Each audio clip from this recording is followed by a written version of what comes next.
ਪੇਸ਼ ਹੈ ਵਿਗਿਆਨ ਲੜੀਵਾਰ ਆਉਣ ਵਾਲਾ ਕੱਲ੍ਹ ਦੀ 50ਵੀਂ ਕੜੀ। ਮੂਲ ਖੋਜ ਤੇ ਲੇਖਣ ਡਾਕਟਰ ਅਨੁਰਾਗ ਸ਼ਰਮਾ, ਲੜੀਵਾਰ ਸੰਪਾਦਕ ਡਾਕਟਰ BK ਤਿਆਗੀ, ਪੰਜਾਬੀ ਰੂਪਾਂਤਰ ਤੇ ਖੋਜ ਭਾਰਤ ਗਿਆਨ ਵਿਗਿਆਨ ਸੰਮਤੀ ਪੰਜਾਬ ਤੇ ਚੰਡੀਗੜ੍ਹ।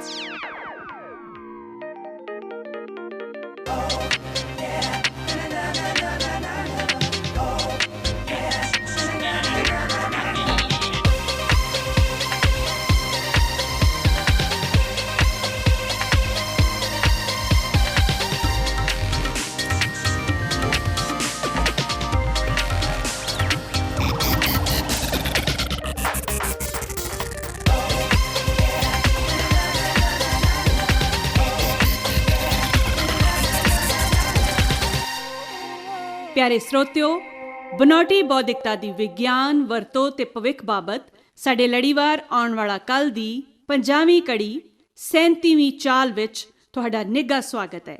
ਸਤਿ ਸ਼੍ਰੀ ਅਕਾਲ, ਨਮਸਤੇ।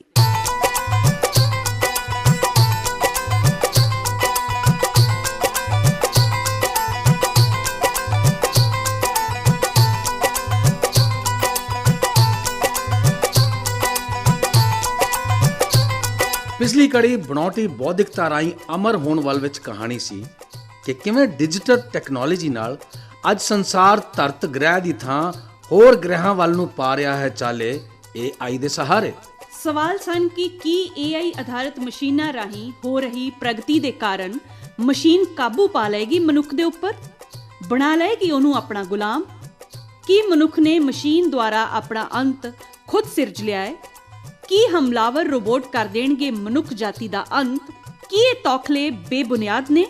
ਸੁਣਾਇਆ ਸੀ ਕਿੱਸਾ ਕਿ ਜੇਕਰ ਇਹ ਸਵੈ ਚਾਲਿਤ ਮਸ਼ੀਨਾਂ ਸਵੈ ਸੰਗਠਿਤ ਹੋ ਕੇ ਮਨੁੱਖ ਨੂੰ ਨੁਕਸਾਨ ਪਹੁੰਚਾਉਣ ਤੇ ਮਲੀਆਮੇਟ ਕਰਨ ਤੇ ਉਤਾਰੂ ਹੋ ਗਈਆਂ ਤਾਂ ਕੀ ਹੋਗਾ? ਸਵਾਲ ਸੀਗੇ ਕਿ ਕੀ ਇਹਨਾਂ ਸ਼ੰਕਿਆਂ ਤੇ ਗੰਭੀਰ ਚਰਚਾ ਤੋਂ ਬਾਅਦ ਕਿਸੇ ਸਿੱਟੇ ਉੱਪਰ ਨਹੀਂ ਪਹੁੰਚਣਾ ਚਾਹੀਦਾ?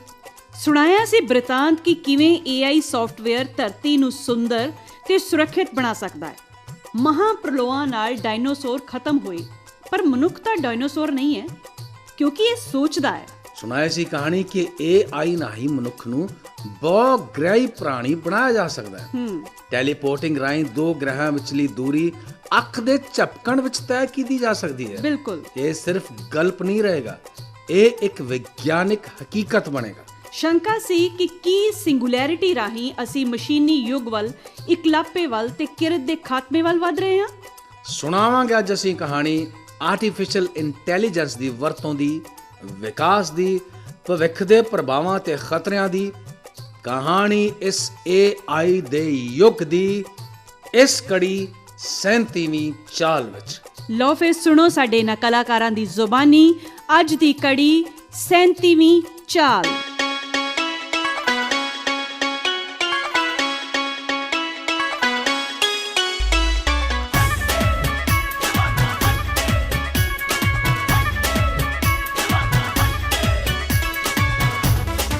ਦਾਦਾ ਜੀ, ਇਹ ਜਾਣਕਾਰੀ ਤੁਹਾਡੇ ਕੰਮ ਦੀ ਤੁਹਾਨੂੰ ਲੱਗ ਰਹੀ ਹੈ ਨਾ? ਠੀਕ ਲੱਗ ਰਹੀ ਹੈ ਨਾ? ਤੁਹਾਡੀ ਸਿਹਤ ਬਹੁਤ ਜ਼ਰੂਰੀ ਹੈ ਦਾਦਾ ਜੀ। ਦਾਦਾ ਜੀ, ਤੁਸੀਂ ਤਾਂ ਅਜੇ ਵੀ 1972 'ਚ ਹੀ ਫਸੇ ਹੋਏ ਹੋ। ਨਹੀਂ, ਮੈਂ ਕਹਿੰਦਾ 1972 'ਚ ਨਹੀਂ, 1992 'ਚ ਫਸੇ ਹੋਏ ਹੋ, ਜਦੋਂ ਤੁਸੀਂ 40 ਸਾਲ ਦੇ ਸੀ। ਦਾਦਾ ਜੀ, ਤੁਹਾਡਾ ਗਲੂਕੋਜ਼ ਘਟ ਰਿਹਾ ਹੈ। ਜਿਗਰ ਨੂੰ ਭੰਡਾਰ ਕੀਤੇ ਗਲੂਕੋਜ਼ ਨੂੰ ਛੱਡਣ ਲਈ ਕਿਹਾ ਗਿਆ ਹੈ। ਧੰਨਵਾਦ IRP1। ਅਰੇ, ਪਹਿਲਾਂ ਹੀ ਕੁਦਰਤੀ ਮਨੁੱਖੀ ਆਵਾਜ਼ ਵਿੱਚ ਬੋਲਦਾ ਸੀ, ਹੁਣ ਇੱਕ ਰੋਬੋਟਿਕ ਟੋਨ ਹੈ। ਉਹ ਕਿਸ ਨੇ ਇਹਦੀ ਆਵਾਜ਼ ਬਦਲ ਦਿੱਤੀ? ਮੈਂ ਦਾਦਾ ਜੀ, ਮੈਂ ਕੁਝ ਸਮੇਂ ਤੋਂ ਇਸ ਦੀ ਰੋਬੋਟਿਕ ਆਵਾਜ਼ ਨੂੰ ਸੁਣਨ ਲਈ ਤਰਸ ਰਿਹਾ ਸੀ। ਵਾਹ, 2021 ਤੇ 2042 ਵਿੱਚ ਕਿੰਨਾ ਅੰਤਰ ਹੈ। ਤਦ ਰੋਬੋਟਾਂ ਨੂੰ ਤੇ ਇਹਨਾਂ ਦੀ ਆਵਾਜ਼ ਨੂੰ ਮਨੁੱਖਾਂ ਵਰਗੀ ਬਣਾਉਣ ਦੀ ਦੌੜ ਸੀ, ਤੇ ਹੁਣ 2 ਦਹਾਕਿਆਂ ਬਾਅਦ ਇਹਦੀ ਰੋਬੋਟਿਕ ਆਵਾਜ਼ ਸੁਣਨ ਦੀ ਤਾਂਘ। ਵੈਸੇ ਲੱਗਦਾ ਤੁਸੀਂ ਕਲਪਨਾ ਕਰ ਰਹੇ ਹੋ ਕਿ ਮੈਂ ਜਵਾਨੀ ਪਹਿਰੇ ਕਿਹੋ ਜਿਹਾ ਸੀ। ਦਾਦਾ ਜੀ, ਤੁਸੀਂ ਇੱਕ ਮਸ਼ਹੂਰ ਅਖਬਾਰ ਨਾਲ ਸੀ, ਅੱਜ ਵੀ ਸਰਵਉੱਚ ਕਮੇਟੀ ਦੇ ਮੈਂਬਰ ਹੋ, ਪਰ ਅਜੇ ਵੀ ਅਜਿਹਾ ਸਵਾਲ ਪੁੱਛਦੇ ਹੋ। ਸਾਡੇ ਕੋਲ ਆਡੀਓ ਵੀਡੀਓ ਰਿਕਾਰਡਿੰਗਾਂ ਨੇ, ਸਾਡੇ ਕੋਲ ਅੱਖਾਂ ਬੰਦ ਕਰਕੇ ਸਿੱਧੇ ਦਿਮਾਗ 'ਚ ਫਿਲਮ ਵੇਖਣ ਦਾ ਵਿਕਲਪ ਵੀ ਹੈ। ਸਾਡੇ ਫੁਰਨੇ ਨੂੰ ਕਮਾਂਡ ਬਣਾ ਕੇ ਸਾਡੇ ਦਿਮਾਗ ਵਿਚਲੇ ਨੈਨੋਬੋਟਸ ਇੱਕ ਪਲ 'ਚ ਲਾਗੂ ਕਰ ਸਕਦੇ ਨੇ। ਯਾਦ ਕਰੋ, ਜਦੋਂ ਨੈਨੋਬੋਟਸ ਲਗਾਉਣ ਦਾ ਵਿਚਾਰ ਆਇਆ ਸੀ, ਉਦੋਂ ਦਾਦਾ ਜੀ ਨੇ ਇਸ ਨੂੰ ਕਿਹਾ ਸੀ ਬਿਜਾਈ। ਹਾਂ, ਇਹ ਸ਼ਬਦ ਸੀ। ਦਾਦਾ ਜੀ ਵਾਲੀ ਕਮੇਟੀ ਨੇ ਬਿਜਾਈ ਲਈ ਨਿਯਮ ਬਣਾਏ ਸੀ। ਚਿਪਸ ਤੇ ਚਿਪਸ ਤੋਂ ਅਸੀਂ ਆ ਗਏ ਨੈਨੋਬੋਟਸ ਤੇ। ਹਾਂ, ਤੇ ਇਹ ਸਭ 37ਵੀਂ ਚਾਲ ਕਾਰਨ ਨਹੀਂ ਹੋ ਸਕਿਆ। 37ਵੀਂ ਚਾਲ ਮਤਲਬ? ਤੁਸੀਂ ਪਹਿਲਾਂ ਤਾਂ ਕਦੇ ਇਸ ਦਾ ਜ਼ਿਕਰ ਨਹੀਂ ਕੀਤਾ। ਵੈਸੇ 20 ਸਾਲ ਪਹਿਲਾਂ ਅੱਜ ਦੇ ਮੁਕਾਬਲੇ 'ਚ ਕਿਹੋ ਜਿਹਾ ਹਾਲ ਸੀ? ਬੇਟਾ, 37ਵੀਂ ਚਾਲ ਨੇ ਸਭ ਕੁਝ ਬਦਲ ਦਿੱਤਾ। ਇਹ ਮਨੁੱਖਾਂ ਉੱਤੇ ਮਸ਼ੀਨਾਂ ਦੀ ਜਿੱਤ ਦਾ ਸੰਕੇਤ ਸੀ। ਇਸ ਲਈ 37ਵੀਂ ਚਾਲ ਹੁਣ ਮਨੁੱਖ ਥਕਾਵਟ ਤੋਂ ਉੱਭਰ ਰਿਹਾ ਹੈ, ਜ਼ਿੰਦਗੀ ਦੇ ਅਸਲ ਮਾਇਨੇ ਸਮਝ ਰਿਹਾ ਹੈ, ਕਿਉਂਕਿ ਅਕਾਊ ਕੰਮ ਤਾਂ ਰੋਬੋਟ ਨਿਪਟਾ ਦਿੰਦੇ ਨੇ। ਮਨੁੱਖ ਹੁਣ ਇੱਕ ਖੁੱਲ੍ਹੀ ਕਿਤਾਬ ਹੈ। ਪੁਲਾੜ ਵਿੱਚ ਤੇ ਚੰਦਰਮਾ 'ਤੇ ਵਾਸਾ ਹੋ ਗਿਆ, ਮੰਗਲ ਨੂੰ ਟੈਰਾਫਾਰਮ ਕੀਤਾ ਜਾ ਰਿਹਾ ਹੈ। ਅਧਿਆਤਮਿਕ ਵਿਕਾਸ ਵੀ ਟੈਕਨੋਲੋਜੀ ਰਾਹੀਂ ਕੀਤਾ ਜਾ ਰਿਹਾ ਹੈ। ਮੈਂ ਕੱਲ੍ਹ ਨੈਨੋਬੋਟਸ ਰਾਹੀਂ ਨਾਨੀ ਨਾਲ ਗੱਲਬਾਤ ਕੀਤੀ ਸੀ, ਕਿਉਂਕਿ ਉਹਨਾਂ ਨੇ ਮੌਤ ਤੋਂ ਬਾਅਦ ਮਿਲਣ ਦੀ ਇੱਛਾ ਜ਼ਾਹਿਰ ਕੀਤੀ ਸੀ, ਜੋ ਉਸ ਵਕਤ ਅਸੰਭਵ ਸੀ। ਅੱਜ ਅਸੀਂ ਪੁਰਾਣੀਆਂ ਯਾਦਾਂ ਦੀ ਪੁਨਰ ਸਰਗਰਮੀ ਲਈ ਲੋਕਾਂ ਨੂੰ ਮੁੜ ਸੁਰਜੀਤ ਕਰਨ ਲਈ AI ਨੈਨੋਬੋਟਾਂ ਰਾਹੀਂ ਦਿਮਾਗ ਦੇ ਵਿਸ਼ੇਸ਼ ਕੇਂਦਰਾਂ ਤੱਕ ਪਹੁੰਚ ਕਰਦੇ ਹਾਂ। ਨਾਨੀ ਨੂੰ ਉਸ ਸਮੇਂ ਨਹੀਂ ਸੀ ਪਤਾ। ਦਰਅਸਲ ਬੇਟਾ, ਇੱਕ ਸੰਸਥਾ ਨੇ 2030 ਤੋਂ ਬਾਅਦ ਸਾਡੀਆਂ ਯਾਦਾਂ ਤੱਕ ਪਹੁੰਚ ਕੇ ਇਹਨਾਂ ਨੂੰ ਉਜਾਗਰ ਕਰਨ ਦੇ ਸਮਰੱਥ ਨੈਨੋਬੋਟ ਵਪਾਰਕ ਪੱਧਰ ਤੇ ਬਾਜ਼ਾਰ 'ਚ ਲੈ ਆਂਦੇ। ਇਹ ਉਹਨਾਂ ਯਾਦਾਂ ਅਨੁਸਾਰ ਮੋਬਾਈਲ ਮੋਡ ਵਿੱਚ ਚਿੱਤਰ ਬਣਾ ਸਕਦੇ ਨੇ। ਹੱਸਦੇ ਵੀ ਨੇ। ਕਈਆਂ ਨੇ ਇਹਨਾਂ ਹਿਲਦੀਆਂ ਜੁਲਦੀਆਂ ਤਸਵੀਰਾਂ ਨੂੰ ਭੂਤ ਸਮਝ ਲਿਆ। ਵੇਖੋ, ਅੱਜ ਜਦੋਂ ਅਸੀਂ ਸੌਂ ਰਹੇ ਹੁੰਦੇ ਆ, ਸਿੱਖਿਆ ਪ੍ਰਣਾਲੀ ਨੈਨੋਬੋਟਸ ਸਾਰੀ ਸਿੱਖਣ ਪ੍ਰਕਿਰਿਆ ਨੂੰ ਸਾਡੇ ਸਿੱਧੇ ਦਿਮਾਗ 'ਚ ਪਾ ਦਿੰਦੇ ਨੇ। ਅੱਛਾ। ਜ਼ਰੂਰਤ ਖਤਮ ਹੋਣ ਤੇ ਸਲੇਟ ਸਾਫ਼ ਕਰਨ ਦੀ ਤਰ੍ਹਾਂ ਉਸ ਨੂੰ ਮਿਟਾ ਵੀ ਦਿੰਦੇ ਨੇ। ਹਾਂ, ਪਿਊਸ਼ ਦੇ ਅੰਕਲ ਨੇ ਆਪਣੇ ਹਾਦਸੇ ਦੀ ਸਾਰੀ ਯਾਦ ਮਿਟਾ ਦਿੱਤੀ ਸੀ। ਦੱਸੋ ਭਲਾ, ਟੈਕਨੋਲੋਜੀ ਕਿਸ ਖੇਤਰ ਦੇ ਲਾਭ ਪਹੁੰਚਾਉਣ 'ਚ ਅਸਫਲ ਰਹੀ ਹੈ? ਬੇਟਾ, ਅਪਰਾਧ ਖਤਮ ਨਹੀਂ ਹੋਇਆ, ਜੀਵਨ ਪੱਧਰ ਬਿਹਤਰ ਹੋਇਆ ਹੈ, ਪਰ ਸਮਾਜਿਕ ਨਾ ਬਰਾਬਰੀ ਕਾਇਮ ਹੈ। ਭੁੱਖਮਰੀ ਦਾ ਭੋਗ ਪਾ ਦਿੱਤਾ ਹੈ, ਪ੍ਰਦੂਸ਼ਣ ਨੂੰ ਹਰਾ ਦਿੱਤਾ ਹੈ, ਪਰ ਬਿਮਾਰੀ ਵਿਰੁੱਧ ਲੜਾਈ ਅਜੇ ਜਾਰੀ ਹੈ। ਪੁਲਾੜ ਦਾ ਸੈਰ ਸਪਾਟਾ ਬਹੁਤ ਮਹਿੰਗਾ ਹੈ।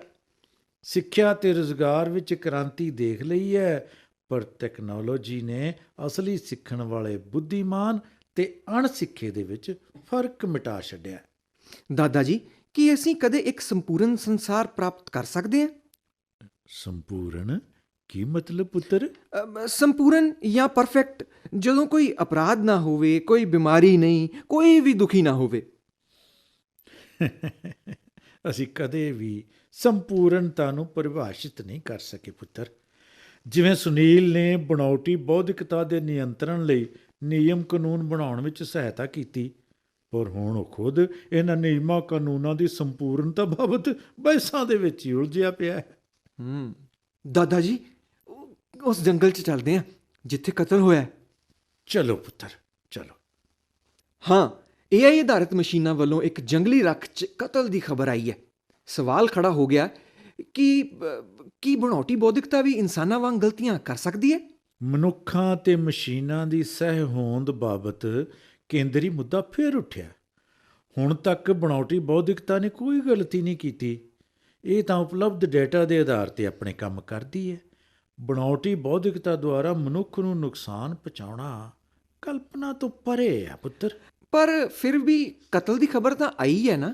37ਵੀਂ ਚਾਲ ਨੇ ਇਹ ਸਥਾਪਿਤ ਕਰ ਦਿੱਤਾ ਸੀ ਬੇਟਾ ਕਿ ਬਣਾਉਟੀ ਬੌਧਿਕਤਾ ਮਨੁੱਖਾਂ ਨਾਲੋਂ ਵੱਧ ਰਚਨਾਤਮਕ ਹੈ, ਵਧੇਰੇ ਬੁੱਧੀਮਾਨ ਹੈ। ਉਹ 37ਵਾਂ ਕਦਮ ਚੈਟਬੋਟਸ ਸੋਗ ਵਿੱਚ ਡੁੱਬੇ ਲੋਕਾਂ ਨੂੰ ਮਰਨ ਵਾਲਿਆਂ ਨੂੰ ਯਾਦ ਨਹੀਂ ਕਰਨ ਦਿੰਦੇ, ਦਿਲਾਸਾ ਦਿਵਾਉਂਦੇ ਨੇ। ਮੈਂ ਨਹੀਂ ਕਹਿ ਸਕਦਾ ਕਿ ਚੈਟਬੋਟਸ ਨੇ ਕੋਈ ਗਲਤੀ ਕੀਤੀ ਹੈ। ਕਿਸੇ ਵੀ ਸਥਿਤੀ ਦੇ ਵਿੱਚ ਬਣਾਉਟੀ ਬੌਧਿਕਤਾ ਕੋਲ ਸਵੈ ਸੁਧਾਰ ਦੀ, ਸਿੱਖਣ ਦੀ ਤੇ ਵਿਕਾਸ ਕਰਨ ਦੀ ਸ਼ਕਤੀ ਹੈ ਬੇਟਾ। ਦਾਦਾ ਜੀ, ਜਾਂ ਤਾਂ 37ਵੀਂ ਚਾਲ ਦੇ ਪਿੱਛੇ ਦੀ ਕਹਾਣੀ ਸਪਸ਼ਟ ਕਰੋ ਜਾਂ ਵਾਰ-ਵਾਰ ਇਹਦਾ ਜ਼ਿਕਰ ਨਾ ਕਰੋ। ਚਲ ਠੀਕ ਹੈ ਬੇਟਾ, ਅਸੀਂ 37ਵੀਂ ਚਾਲ ਦੀ ਕਹਾਣੀ ਨੂੰ ਫਿਲਹਾਲ ਮੁਲਤਵੀ ਕਰਨੇ ਆ ਤੇ ਆਪਣੀ ਚੱਲ ਰਹੀ ਚਰਚਾ ਤੇ ਆਉਂਦੇ ਆ। ਗੱਲ ਸੀ ਕਿ ਥਾਰ ਦੇ ਜੰਗਲਾਂ 'ਚ ਇੱਕ ਮਾਈਕਰੋਬੋਟ ਨੇ ਇੱਕ ਵਿਅਕਤੀ ਨੂੰ ਗੋਲੀ ਮਾਰ ਦਿੱਤੀ ਕਿਉਂਕਿ ਉਹ ਮਨਾਹੀ ਵਾਲੇ ਇਲਾਕੇ 'ਚ ਦਾਖਲ ਹੋ ਗਿਆ ਸੀ। ਪਰ ਮਨਾਹੀ ਵਾਲੇ ਖੇਤਰ 'ਚ ਦਾਖਲ ਹੋਣ ਤੇ ਵੀ ਕਿਸੇ ਨੂੰ ਗੋਲੀ ਮਾਰਨ ਵਾਲੇ ਨੂੰ ਮਾਫ ਨਹੀਂ ਕੀਤਾ ਜਾ ਸਕਦਾ। ਤੁਸੀਂ ਤੇ ਜਾਣਦੇ ਹੀ ਹੋ ਬੇਟਾ ਕਿ ਇਹ ਜੰਗਲ ਪਹਿਲਾਂ ਥਾਰ ਮਾਰੂਥਲ ਸੀ।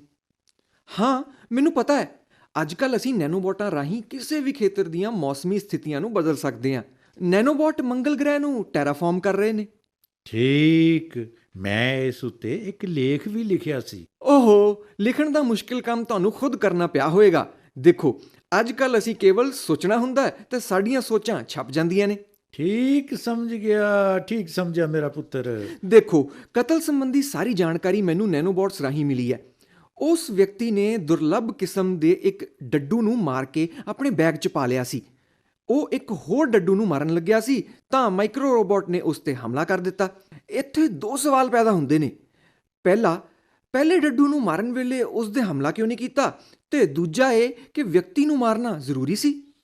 ਦੇਖੋ ਪੁੱਤਰ, ਕਾਲਪਨਿਕ ਅਦਾਲਤ ਦੀਆਂ ਸ਼ਾਨਦਾਰ ਵਿਸ਼ੇਸ਼ਤਾਵਾਂ ਨੇ। ਇਹ ਹਰ ਕਿਸੇ ਦੀ ਪਹੁੰਚ 'ਚ ਹੈ। ਜੀ, ਹਰ ਕੋਈ ਚਰਚਾ ਵਿੱਚ ਸ਼ਾਮਲ ਹੋ ਸਕਦਾ ਹੈ। ਅੱਛਾ। ਦੋਵੇਂ ਸਵਾਲ ਜਾਇਜ਼ ਨੇ ਪੁੱਤਰ, ਕਿਉਂਕਿ ਜੇ ਦੂਜੇ ਡੱਡੂ ਨੂੰ ਮਾਰਨ ਵੇਲੇ ਉਸ ਵਿਅਕਤੀ ਨੂੰ ਗੋਲੀ ਮਾਰਨਾ ਸਹੀ ਸੀ ਤਾਂ ਪਹਿਲੇ ਨੂੰ ਮਾਰਨ ਵੇਲੇ ਉਸ ਨੂੰ ਗੋਲੀ ਕਿਉਂ ਨਹੀਂ ਮਾਰੀ ਗਈ? ਹੁਣੇ ਹੀ ਇੱਕ ਹੋਰ ਅਪਡੇਟ ਮਿਲਿਆ ਹੈ। ਮਾਈਕਰੋ ਰੋਬੋਟ ਨੇ ਚੇਤਾਵਨੀ ਜਾਰੀ ਕੀਤੀ ਸੀ, ਪਰ ਚੇਤਾਵਨੀ ਵੱਲ ਧਿਆਨ ਨਾ ਦਿੱਤੇ ਜਾਣ ਤੇ ਆਦਮੀ ਨੂੰ ਗੋਲੀ ਮਾਰਨੀ ਪਈ। ਮੈਨੂੰ ਵੀ ਲੱਗਦਾ ਹੈ ਕਿ ਮਾਈਕਰੋਬੋਟ ਦਾ ਕੋਈ ਕਸੂਰ ਨਹੀਂ ਸੀ। ਇਸ ਨੇ ਮਨੁੱਖੀ ਜੀਵਨ ਲਈ ਸਤਿਕਾਰ ਦਿਖਾਇਆ, ਪਰ ਜਦੋਂ ਮਨੁੱਖ ਕਿਸੇ ਹੋਰ ਪ੍ਰਜਾਤੀ ਦਾ ਜੀਵਨ ਲੈਣ ਤੋਂ ਬਾਜ਼ ਨਹੀਂ ਆਇਆ ਤਾਂ ਮਾਈਕਰੋ ਰੋਬੋਟ ਨੇ ਕਾਰਵਾਈ ਕਰ ਦਿੱਤੀ। ਦਾਦਾ ਜੀ, ਮਨੁੱਖ ਨੇ ਤਾਂ AI ਨੂੰ ਮਨੁੱਖਤਾ ਦੇ ਭਲੇ ਲਈ ਬਣਾਇਆ ਹੈ। ਇਸ ਲਈ ਮਾਈਕਰੋ ਰੋਬੋਟ ਦਾ ਕੰਮ ਕੁਝ ਪਰੇਸ਼ਾਨ ਕਰਨ ਵਾਲਾ ਤਾਂ ਜ਼ਰੂਰ ਹੈ।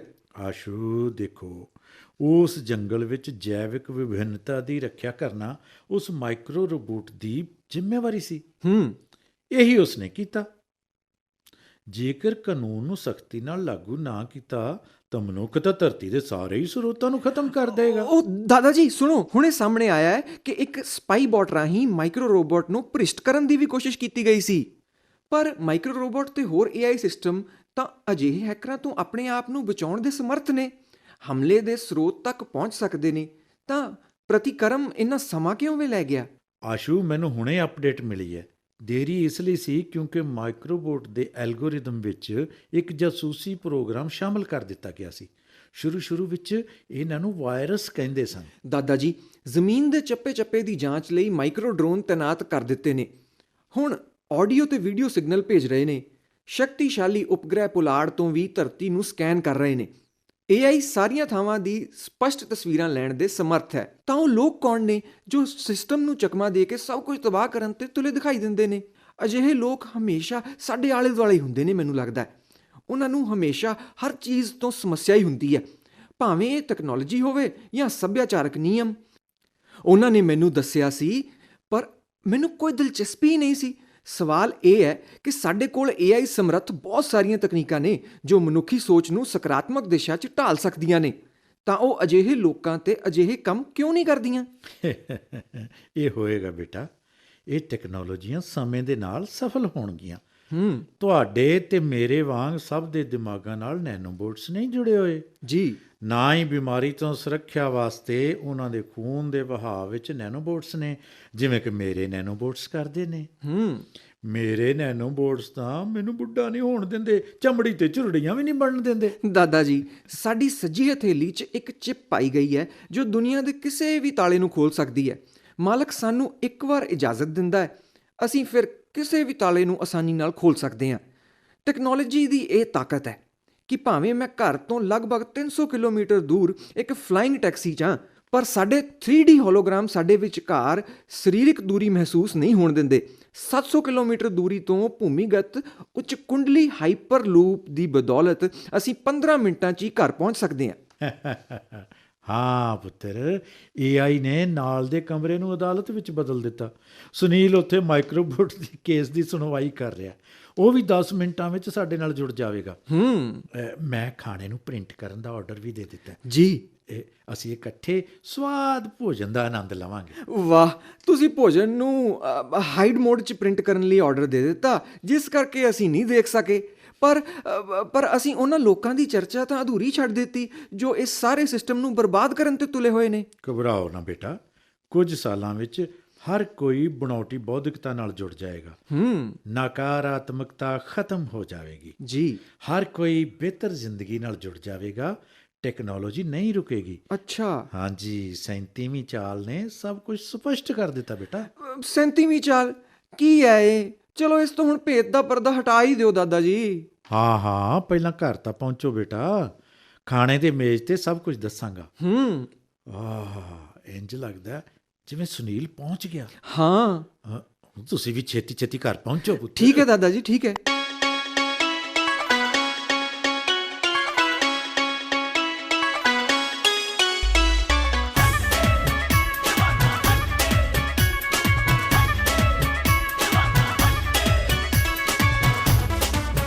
ਉਹ ਲੈ ਆ ਵੀ ਗਏ। ਨਮਸਤੇ ਦਾਦਾ ਜੀ। ਹੈਲੋ ਪਾਪਾ। ਨਮਸਤੇ। ਬਈ ਭੋਜਨ ਤਿਆਰ ਹੈ, ਬਸ ਪਰੋਸਣ ਲਈ ਉਡੀਕ ਹੈ। ਮੈਨੂੰ ਤਾਂ ਬਹੁਤ ਭੁੱਖ ਲੱਗੀ ਹੈ। ਜੇਕਰ ਖਾਣ 'ਚ ਦੇਰੀ ਹੁੰਦੀ ਹੈ ਤਾਂ ਮੇਰੇ ਨੈਨੋਬੋਟਸ ਮੇਰੀ ਜਿਗਰ ਨੂੰ ਗਲੂਕੋਜ਼ ਛੱਡਣ ਲਈ ਆਦੇਸ਼ ਕਰ ਦੇਣਗੇ। ਖਾਣਾ ਪਰੋਸਿਆ ਗਿਆ। ਸਬਜ਼ੀ, ਚਿਕਨ, ਟਮਾਟਰ ਦੇ ਗੁਣਾਂ ਨਾਲ ਭਰਪੂਰ ਖੀਰੇ ਦਾ ਸਲਾਦ, ਕਣਕ ਦੇ ਆਟੇ ਦੀ ਰੋਟੀ, ਰਾਗੀ ਬਾਜਰੇ ਦੇ ਗੁਣਾਂ ਨਾਲ ਭਰਪੂਰ ਪਰਾਂਠੇ, ਪ੍ਰੋਟੀਨ ਨਾਲ ਭਰਪੂਰ ਆਲੂ ਤੇ ਮੱਖਣ ਤੋਂ ਬਿਨਾਂ ਦਾਲ ਮੱਖਣੀ। ਦਾਦਾ ਜੀ, ਤੁਸੀਂ ਇਹ ਸਭ ਛਾਪਿਆ? ਵਾਹ। ਹਾਂ ਬੇਟਾ, ਖਾਣਾ 3D ਪ੍ਰਿੰਟਰਾਂ ਦੀ ਵਰਤੋਂ ਕਰਕੇ ਛਾਪਿਆ ਜਾਂਦਾ ਹੈ। ਅੱਛਾ। ਹਾਂਜੀ, ਜਿਵੇਂ ਕਿ ਰਸੋਈ ਵਿੱਚ ਪਕਾਇਆ ਜਾਂਦਾ ਹੈ ਜਾਂ ਬਾਜ਼ਾਰਾਂ ਤੋਂ ਮੰਗਵਾਇਆ ਜਾਂਦਾ ਹੈ। ਵਾਹ। ਬਸ ਲੋੜ ਹੈ ਸਾਰੇ ਲੋੜੀਂਦੇ ਸਵਾਦ ਦੱਸਣ ਦੀ, ਜਿਨ੍ਹਾਂ ਨੂੰ ਮਿਲਾ ਕੇ ਭੋਜਨ ਨੂੰ ਛਾਪਣ ਦੀ ਕਾਰਵਾਈ AI ਖੁਦ ਕਰ ਲੈਂਦੀ ਹੈ। ਅੱਛਾ। ਠੀਕ ਹੈ Baba ji. 3D food printing ਦੀ ਦਰ ਲਗਭਗ ਹੋਰ ਸਾਰੀਆਂ ਤਕਨੀਕਾਂ 'ਚ ਵਿਕਾਸ ਦਰ ਨੂੰ ਪਛਾੜ ਰਹੀ ਹੈ।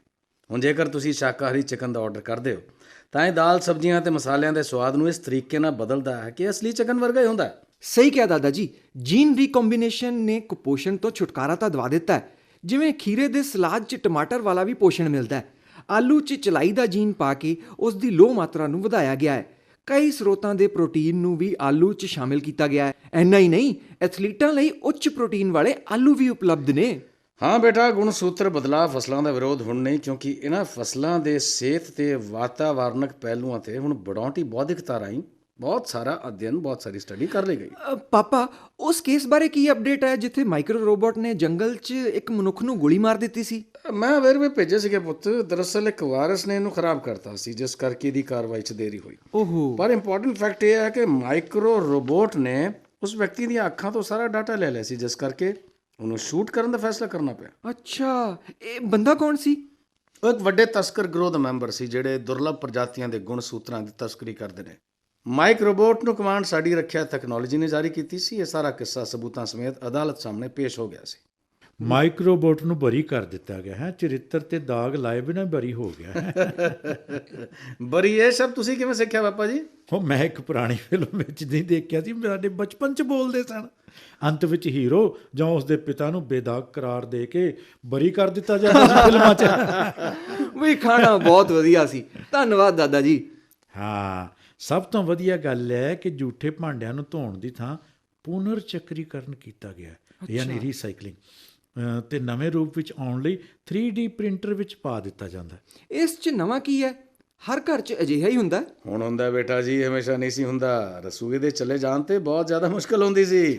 ਦਾਦਾ ਜੀ, ਮੈਨੂੰ ਦੱਸੋ। ਕੀ ਦੱਸਾਂ ਬੇਟਾ? 37ਵੀਂ ਚਾਲ ਬਾਰੇ। ਓ 37ਵੀਂ ਚਾਲ, ਓ ਅਲਫਾ ਗੋ ਮੂਵ ਪਾਪਾ ਹੈ। ਅੱਛਾ, ਤੁਹਾਨੂੰ ਯਾਦ ਹੈ? ਬਿਲਕੁਲ। ਬੇਸ਼ੱਕ ਮੈਨੂੰ ਯਾਦ ਹੈ ਪਾਪਾ। ਤੁਸੀਂ ਲਿਖਿਆ ਸੀ ਕਿ 37ਵੀਂ ਚਾਲ ਨੇ ਮਨੁੱਖਾਂ ਉੱਤੇ ਮਸ਼ੀਨਾਂ ਦੀ ਚੜ੍ਹਤ ਸਥਾਪਿਤ ਕਰ ਦਿੱਤੀ। ਪਹਿਲੀ ਵਾਰ ਪ੍ਰਦਰਸ਼ਿਤ ਹੋਇਆ ਸੀ ਕਿ ਮਸ਼ੀਨਾਂ ਸਿਰਫ ਹੁਕਮਾਂ ਦੀ ਪਾਲਣਾ ਹੀ ਨਹੀਂ ਕਰਦੀਆਂ, ਸਗੋਂ ਆਪਣੇ ਲਈ ਸੋਚਣ ਦੀ ਸਮਰੱਥਾ ਵੀ ਰੱਖਦੀਆਂ ਨੇ। ਕੀ ਹੋਇਆ ਸੀ? ਕਦੋਂ ਹੋਇਆ ਸੀ? ਇਹ ਦੁਨੀਆ ਦੀ ਸਭ ਤੋਂ ਔਖੀ ਖੇਡ ਸੀ ਬੇਟਾ। ਅੱਛਾ। ਇਸ ਦਾ ਨਾਂ ਗੋ ਰੱਖਿਆ ਗਿਆ। ਇਹ ਮੈਚ ਅਲਫਾਗੋ ਨਾਮਕ ਕੰਪਿਊਟਰ ਪ੍ਰੋਗਰਾਮ ਤੇ 18 ਵਾਰ ਦੇ ਵਰਲਡ ਚੈਂਪੀਅਨ ਲੀ ਸੇਡੋਲ ਦਰਮਿਆਨ ਦੱਖਣੀ ਕੋਰੀਆ ਦੇ ਸਿਓਲ ਵਿਖੇ ਹੋਇਆ ਸੀ। ਓਏ, ਬੋਰਡ ਗੇਮ ਗੋ ਉਹ ਇੱਕ ਮੁਸ਼ਕਿਲ ਖੇਡ ਹੈ ਜਿਸ 'ਚ ਵਿਸ਼ਾਲ ਰਣਨੀਤੀ ਤੇ ਕ੍ਰੀਏਟੀਵਿਟੀ ਦੀ ਮੰਗ ਹੁੰਦੀ ਹੈ। ਹਾਂ ਬੇਟਾ, ਇਹ 5 ਮੈਚਾਂ ਦੀ ਗੇਮ 9 ਤੇ 15 ਮਾਰਚ 2016 ਦੌਰਾਨ ਕੰਪਿਊਟਰ ਪ੍ਰੋਗਰਾਮ ਅਲਫਾਗੋ ਤੇ ਵਿਸ਼ਵ ਚੈਂਪੀਅਨ ਲੀ ਸੈਡੋਲ ਦਰਮਿਆਨ ਖੇਡੀ ਗਈ ਸੀ। ਤੇ ਕੰਪਿਊਟਰ ਜਿੱਤ ਗਿਆ, ਹਨਾ? ਹਾਂ, ਕੰਪਿਊਟਰ ਪ੍ਰੋਗਰਾਮ ਜਿੱਤ ਗਿਆ। ਇਸ ਤੋਂ ਪਹਿਲਾਂ 1997 ਵਿੱਚ ਡੀਪ ਬਲੂ ਨੇ ਵਿਸ਼ਵ ਚੈਂਪੀਅਨ ਗੈਰੀ ਕਾਸਪਰੋਵ ਤੋਂ ਸ਼ਤਰੰਜ ਦੀ ਖੇਡ ਜਿੱਤੀ ਸੀ। ਪਿਤਾ ਜੀ ਦੱਸਿਓ ਤਾਂ ਜਰਾ, ਅਲਫਾਗੋ ਕਿਵੇਂ ਜਿੱਤੀ? ਬੇਟਾ, ਅਲਫਾਗੋ ਤੇ ਲੀ ਸੈਡੋਲ ਵਿਚਕਾਰ 5 ਮੈਚ ਖੇਡੇ ਜਾਣੇ ਸੀ। ਅਲਫਾਗੋ ਨੇ ਪਹਿਲਾ ਮੈਚ ਜਿੱਤ ਲਿਆ। ਅੱਛਾ। ਦੂਜੇ ਮੈਚ ਵਿੱਚ ਸਪਸ਼ਟ ਸਾਬਿਤ ਕਰਤਾ ਕਿ AI ਦਾ ਯੁੱਗ ਆ ਗਿਆ ਸੀ। ਮਸ਼ੀਨਾਂ ਮਨੁੱਖਾਂ ਨਾਲੋਂ ਬਿਹਤਰ ਸੀ, ਘੱਟ ਨਹੀਂ। ਕੀ ਹੋਇਆ ਸੀ? ਦੇਖੋ, ਲੀ ਸੈਡੋਲ ਨੇ ਮੰਨ ਲਿਆ ਸੀ ਕਿ ਉਹ 4 ਗੇਮਾਂ ਹਾਰ ਗਿਆ ਸੀ। ਦੂਜੇ ਮੈਚ ਦੀ 37ਵੀਂ ਚਾਲ ਵਿੱਚ ਅਲਫਾਗੋ ਨੇ ਇੱਕ ਅਜਿਹੀ ਚਾਲ ਚੱਲੀ ਜੋ ਖੇਡ ਦੇ ਹਜ਼ਾਰਾਂ ਸਾਲਾਂ ਦੇ ਇਤਿਹਾਸ ਵਿੱਚ ਕਦੇ ਕਿਸੇ ਨੇ ਨਹੀਂ ਸੀ ਚੱਲੀ, ਨਾ ਹੀ ਇਸ ਬਾਬਤ ਕਦੇ ਸੋਚਿਆ ਹੀ ਗਿਆ ਸੀ। ਤੇ ਬੇਟਾ, ਇਹ ਸ਼ਾਨਦਾਰ 37ਵੀਂ ਚਾਲ ਨੇ ਸਾਬਤ ਕਰਤਾ ਕਿ ਕੰਪਿਊਟਰ ਉਪਲਬਧ ਡੇਟਾ ਦੇ ਆਧਾਰ ਤੇ ਸੋਚਣਾ ਸਿੱਖ ਗਏ ਨੇ। ਕੁਝ ਮਾਮਲਿਆਂ 'ਚ ਤਾਂ ਇਹਨਾਂ ਨੇ ਜੋਖਮ ਲੈਣਾ ਵੀ ਸਿੱਖ ਲਿਆ ਸੀ। AI ਹੁਣ ਤਰਕਪੂਰਨ ਹੀ ਨਹੀਂ, ਸਗੋਂ ਰਚਨਾਤਮਕ ਵੀ ਸੀ। ਹਾਂ ਸੁਨੀਲ, ਮੈਨੂੰ ਯਾਦ ਹੈ ਕਿ ਤੁਸੀਂ 9ਵੀਂ ਜਾਂ 10ਵੀਂ ਜਮਾਤ ਵਿੱਚ ਸੀ ਜਦੋਂ ਮੈਂ ਤੁਹਾਨੂੰ ਇਸ ਘਟਨਾ ਬਾਰੇ ਦੱਸਿਆ ਸੀ ਤੇ ਕਿਹਾ ਸੀ ਕਿ ਇਹ ਉਹ ਦਿਨ ਸੀ ਜਦੋਂ ਮਨੁੱਖਾਂ ਨੇ ਭਵਿੱਖ ਦੀ ਵਾਗਡੋਰ ਬਣਾਉਟੀ ਬੌਧਿਕਤਾ ਦੇ ਹੱਥਾਂ ਵਿੱਚ ਦੇ ਦਿੱਤੀ ਸੀ। ਇਹ 37ਵੀਂ ਚਾਲ ਬਹੁਤ ਹੀ ਅਸਾਧਾਰਨ ਸੀ। ਪਰ ਕੰਟਰੋਲ ਅਜੇ ਵੀ ਮਨੁੱਖ ਦੇ ਹੱਥ 'ਚ ਹੀ ਹੈ, ਹੈਨਾ? ਇੱਕ ਖੇਡ 'ਚ ਜਿੱਤ ਜਾਂ ਹਾਰ ਮਨੁੱਖੀ ਬੌਧਿਕ ਸਮਰੱਥਾ ਨੂੰ ਖੋ ਨਹੀਂ ਸਕਦੀ। ਮਨੁੱਖ ਧਰਤੀ ਦੇ ਸ਼ਾਸਕ ਬਣੇ ਰਹਿਣਗੇ ਤੇ ਜਲਦੀ ਹੀ ਹੋਰ ਗ੍ਰਹਿਆਂ ਦੇ ਵੀ ਬਣ ਜਾਣਗੇ। ਇਹ AI ਪੀੜ੍ਹੀ ਹੈ ਪੁੱਤਰ ਜੀ, ਆਤਮ ਵਿਸ਼ਵਾਸ ਨਾਲ ਭਰਪੂਰ। ਬਚਪਨ 'ਚ ਅਸੀਂ ਕੰਪਿਊਟਰ 'ਚ ਮੁਹਾਰਤ ਹਾਸਲ ਕੀਤੀ ਸੀ। ਹੁਣ ਦੇ ਬੱਚੇ ਕੋਡਿੰਗ ਉਸੇ ਤਰ੍ਹਾਂ ਜਾਣਦੇ ਨੇ ਜਿੱਦਾਂ ਅਸੀਂ ਪਹਿਲੀਆਂ ਪੀੜ੍ਹੀਆਂ ਨੇ ABC ਸਿੱਖੀ ਸੀ। ਹਾਂ, ਮਨੁੱਖ ਅਜੇ ਵੀ ਹਾਵੀ ਹੈ ਬੇਟਾ। ਇਸ ਦਾ ਕਾਰਨ 2016 ਦੇ ਉਸ ਮੈਚ ਵਿੱਚ ਹੀ ਸਪਸ਼ਟ ਹੋ ਗਿਆ ਸੀ। ਉਹ ਕੀ ਸੀ? ਲੀ ਸੈਡੋਲ ਤਾਂ ਹਾਰ ਗਿਆ। ਅੱਗੇ ਕੀ ਅਜਿਹਾ ਹੋਇਆ ਕਿ ਮਨੁੱਖੀ ਬੁੱਧੀ ਦੀ ਸ਼ਕਤੀ ਅੱਜ ਵੀ ਪ੍ਰਸ਼ੰਸਾਯੋਗ ਹੈ? ਬੇਟਾ, ਇਹ 78ਵੀਂ ਚਾਲ ਸੀ। ਇੱਕ ਹੋਰ ਚਾਲ, 78ਵੀਂ ਚਾਲ। ਜਦੋਂ ਅਲਫਾਗੋ ਨੇ ਲਗਾਤਾਰ 3 ਮੈਚ ਜਿੱਤੇ, ਉਦੋਂ ਤੱਕ ਸਾਰਾ ਮਨੁੱਖੀ ਬੌਧਿਕ ਹੁਨਰ ਦਾਅ ਤੇ ਲੱਗ ਗਿਆ ਸੀ। ਲੀ ਦਾ ਨਿੱਜੀ ਮਾਣ ਤਾਂ ਪਤਾਲ ਵਿੱਚ ਹੀ ਗਰਕ ਗਿਆ ਸੀ। ਪਰ ਕੰਪਿਊਟਰ ਪ੍ਰੋਗਰਾਮ ਅਲਫਾਗੋ ਵਿੱਚ ਭਾਵਨਾਵਾਂ ਦਾ ਕੋਈ ਸੰਕੇਤ ਨਹੀਂ ਸੀ। ਚੌਥੇ ਮੈਚ ਦੀ 78ਵੀਂ ਚਾਲ ਨਾਲ ਲੀ ਮਨੁੱਖੀ ਸਵੈ ਵਿਸ਼ਵਾਸ, ਸਵੈ ਮਾਣ, ਬੁੱਧੀ ਤੇ ਰਚਨਾਤਮਕਤਾ ਨੂੰ ਮੁੜ ਸਥਾਪਿਤ ਕਰਨ ਵਿੱਚ ਕਾਮਯਾਬ ਹੋ ਗਿਆ। 10,000 ਵਿੱਚ ਇੱਕ ਚਾਲ ਤੇ ਚੌਥਾ ਮੈਚ ਲਈ ਜਿੱਤ ਗਿਆ। ਹਾਂ, 5 ਵਿੱਚੋਂ 1। ਪਰ ਤੁਸੀਂ ਅੰਦਾਜ਼ਾ ਕਿਵੇਂ ਲਗਾਇਆ? ਮਨੁੱਖ ਸੰਵੇਦਨਸ਼ੀਲ ਤੇ ਭਾਵੁਕ ਹੁੰਦੇ ਨੇ, ਪਰ ਉਹ ਬੁੱਧੀਮਾਨ ਵੀ ਨੇ। ਉਹਨਾਂ ਕੋਲ ਦਿਮਾਗ ਵੀ ਹੁੰਦਾ ਹੈ ਜਿਸ ਦਾ ਮੁਕਾਬਲਾ ਨਹੀਂ ਕੀਤਾ ਜਾ ਸਕਦਾ। ਬ੍ਰਹਿਮੰਡ ਵਿਚਲੀ ਸਾਰੀ ਬਣਾਉਟੀ ਬੌਧਿਕਤਾ ਦੁਆਰਾ ਵੀ ਨਹੀਂ। ਠੀਕ ਹੈ ਆਸ਼ੂ, ਦੋਵੇਂ ਚਾਲਾਂ ਮਾਸਟਰ ਸਟ੍ਰੋਕ ਸਨ। ਕੋਈ ਵੀ ਕਿਸੇ ਪੱਖੋਂ ਦੂਜੇ ਨਾਲੋਂ ਘੱਟ ਨਹੀਂ ਸੀ। ਫਿਰ ਵੀ ਤੁਸੀਂ ਸਹੀ ਦੱਸਿਆ ਕਿ ਮਨੁੱਖ ਭਾਵਨਾਤਮਕ ਜੀਵ ਹੈ। ਇਹ ਕਦੇ ਕਦਾਈ ਹੀ ਕੇਵਲ ਇੱਕ ਕੰਮ ਤੇ ਧਿਆਨ ਕੇਂਦਰਿਤ ਕਰਦਾ ਹੈ, ਵੈਸੇ ਹਮੇਸ਼ਾ ਬਹੁਤ ਕਾਰਜਸ਼ੀਲ ਹੁੰਦਾ ਹੈ। ਜਿਵੇਂ ਹੁਣ ਮੇਰੇ ਦਿਮਾਗ 'ਚ ਬਹੁਤ ਸਾਰੀਆਂ ਗੱਲਾਂ ਨੇ। ਉਹ ਕਿਸ ਤਰ੍ਹਾਂ ਪੁੱਤਰ? ਹਾਲਾਂਕਿ ਮੇਰਾ ਪੇਟ ਭਰਿਆ ਹੋਇਆ ਹੈ ਤੇ ਨੈਨੋਬੋਟਸ ਦੇ ਅਨੁਸਾਰ ਮੈਂ ਅਜੇ ਤੱਕ ਲੋੜੀਂਦੀਆਂ ਕੈਲਰੀਆਂ ਦੀ ਖਪਤ ਨਹੀਂ ਕੀਤੀ। ਫਿਰ ਵੀ ਕੀ ਬੇਟਾ? ਮੇਰਾ ਮਤਲਬ ਹੈ ਦਾਦਾ ਜੀ ਕਿ ਮੈਂ ਚਾਹ ਦੇ ਨਾਲ ਆਲੂ, ਗੋਭੀ ਤੇ ਪਨੀਰ ਦੇ ਪਕੌੜੇ ਲੈ ਸਕਦਾ। ਕਿਉਂ ਨਹੀਂ ਬੇਟਾ, ਇਹ ਮੈਂ ਸਾਰਿਆਂ ਲਈ ਆਰਡਰ ਕਰ ਦਿੰਦਾ। ਪਰ ਪਾਪਾ ਜੀ, ਤੁਹਾਡਾ ਬਲੱਡ ਸ਼ੂਗਰ ਲੈਵਲ। ਓ ਸੁਨੀਲ, ਹਰ ਗੱਲ ਦੀ ਚਿੰਤਾ ਕਿਉਂ ਕਰੀਏ? AI ਨੂੰ ਇਹਨਾਂ ਚਿੰਤਾਵਾਂ ਦਾ ਧਿਆਨ ਰੱਖਣ ਦਿਓ। ਮੈਨੂੰ ਦੇਖਣ ਦਿਓ ਕਿ ਬਣਾਉਟੀ ਬੌਧਿਕਤਾ ਮੇਰੀ 78ਵੀਂ ਚਾਲ ਤੇ ਕੀ ਪ੍ਰਤੀਕਿਰਿਆ ਕਰਦੀ ਆ।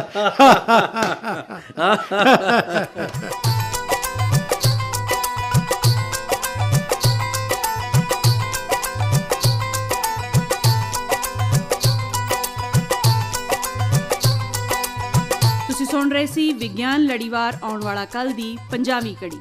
ਨੋਟ ਕਰੋ ਇਸ ਕੜੀ ਦੇ ਸਵਾਲ। ਸਵਾਲ ਨੰਬਰ 1, 700 ਕਿਲੋਮੀਟਰ ਦੂਰੀ ਤੋਂ ਅਸੀਂ 15 ਮਿੰਟ ਵਿੱਚ ਘਰ ਪਹੁੰਚ ਸਕਦੇ ਹਾਂ। ਸਵਾਲ ਨੰਬਰ 2, 37ਵੀਂ ਤੇ 78ਵੀਂ ਚਾਲ ਦੀ ਕੀ ਮਹੱਤਤਾ ਹੈ? ਸਵਾਲਾਂ ਦੇ ਜਵਾਬ ਭੇਜਣ ਲਈ ਪਤਾ ਨੋਟ ਕਰ ਲਓ। ਪ੍ਰੋਗਰਾਮ ਇੰਚਾਰਜ ਵਿਗਿਆਨ ਲੜੀਵਾਰ, ਆਉਣ ਵਾਲਾ ਕੱਲ। ਮਾਰਫਤ station director Akashvani Jalandhar, pin code 144001। ਹਿੱਸਾ ਲੈਣ ਵਾਲੇ ਕਲਾਕਾਰ ਸੁਰਿੰਦਰ ਬਾਟ, ਦਲਜਿੰਦਰ ਬਸਰਾ, ਅਮਨ ਬਲ, ਹਰ ਨਰਿੰਦਰ ਸਿੰਘ। ਵਿਸ਼ੇਸ਼ ਸਹਿਯੋਗ ਸਰਬਜੀਤ ਰਿਸ਼ੀ, ਪੇਸ਼ਕਸ਼ ਗੁਰਵਿੰਦਰ ਸਿੰਘ ਤੇ ਅਮਨਦੇਵ ਜੋਸ਼ੀ।